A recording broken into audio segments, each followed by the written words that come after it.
What is going on, everyone? This is the Clunker Showdown. I'm your host, Brendan Bryan, and let's get to some clunking. Please consider dropping a like and subscribing to the channel. It really helps out, and it is always greatly appreciated. And with that out of the way, let's really get into some clunking. The Cup Series headed to one of the most chaotic tracks on the schedule, Talladega Superspeedway. And if you do not know, these types of races are clunkers' worst nightmares. It doesn't matter if you're slow, have no talent, or are just Cody Ware.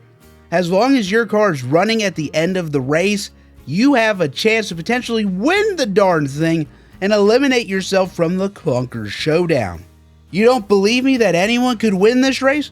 Well, feast your eyes!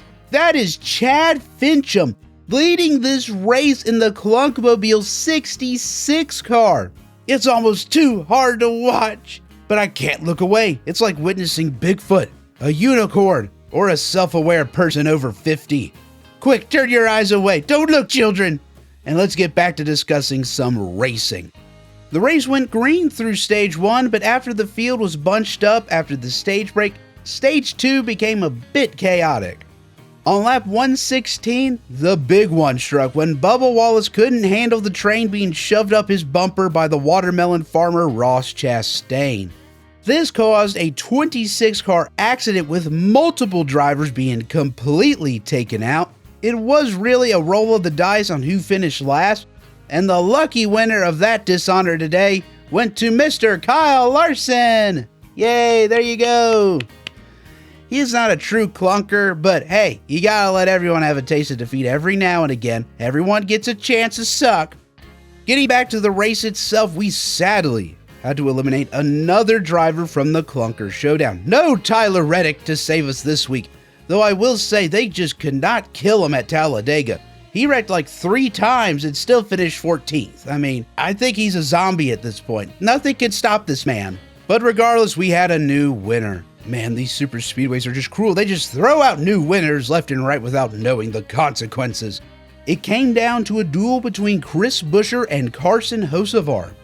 And in the end, it was Hocevar winning his first ever race, which eliminates him from the showdown. He qualified for the showdown last year, but will fall short in 2026. As a consolation though, I will say that celebration was dumb and dangerous, but it was sure freaking awesome.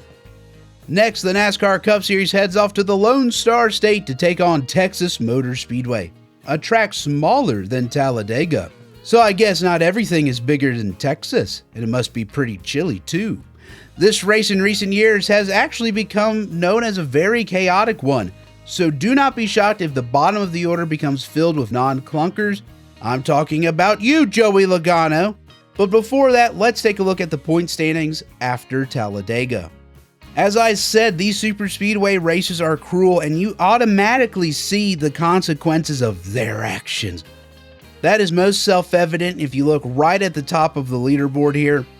Cody Ware had like a 20-point lead over Cole Custer entering this race, but after a 21st place result, Cole Custer clunked it up in the clutch, finished 38th in this race, which, yes, by the way, extends his no top 20 streak on the season to 10 races. No other driver has done that in the Cup Series, so congrats to Custer on that.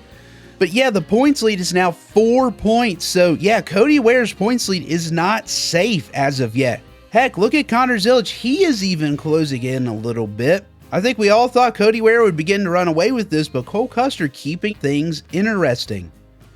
By the way, Ware and Custer are the only 2 drivers still under 100 points on the season that have run the full schedule. Alex Bowman is under 100 points also, but remember he missed 4 races due to vertigo. Also, Riley Herbst down in 7th. This is a team that really has not been their clunking form the last couple weeks. Actually had 2, actual decent runs the last couple weeks, but this week he finally brings it back down to reality. I think he had 3 penalties before the halfway point in this race, so good on you, Riley Herbst, to do a little bit of clunking.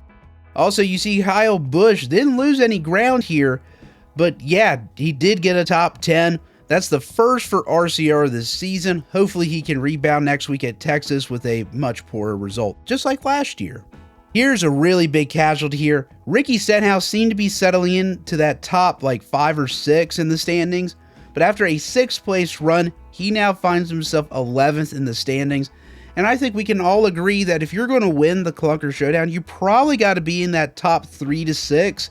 And Ricky right now is 11th, so it's not looking too good for him right now. Still has a lot of time to make that deficit back up, but a step back in his Clunking Showdown hopes. Poor day of clunking for Front Row Motorsports. All their drivers inside the top 11. Zane Smith with the 5th, Gregson with the 9th, and Todd Gilliland with an 11th. Gilliland has been falling in these standings as of late, and it wouldn't shock me if he and Zane Smith don't make the showdown this year at the rate they're going. Shane Van Gisbergen, decent result for him, kind of in the mid-pack there, so he's now on the cut line, first driver out. Ross Chastain gets a rare top 10 this year, so that takes him out of the Clunker Showdown for now, but don't be shocked if he finds himself back in very soon. Chase Briscoe has a poor showing at Talladega, and now look at him. He is back into the bubble. Yeah, he might have a shot at this. I kind of discounted it after he had a couple good runs, but he's still hanging around. And Austin Cindric just continues to fall away from us. Maybe he'll rebound here soon, but I would not hold my breath. Also, a shout out to Michael McDowell. He continues to plummet in these standings, positioning himself well entering the summer months to make the Clunker Showdown. Well, there you have it, everyone. Week 10 of the 2026 NASCAR Cup season is in the books, and the Clunker Showdown saddles up for Texas. Yeehaw! Thank you so much for listening to the 2026 Clunker Showdown. I've been your host, Brendan Bryan, and I will see you all next time.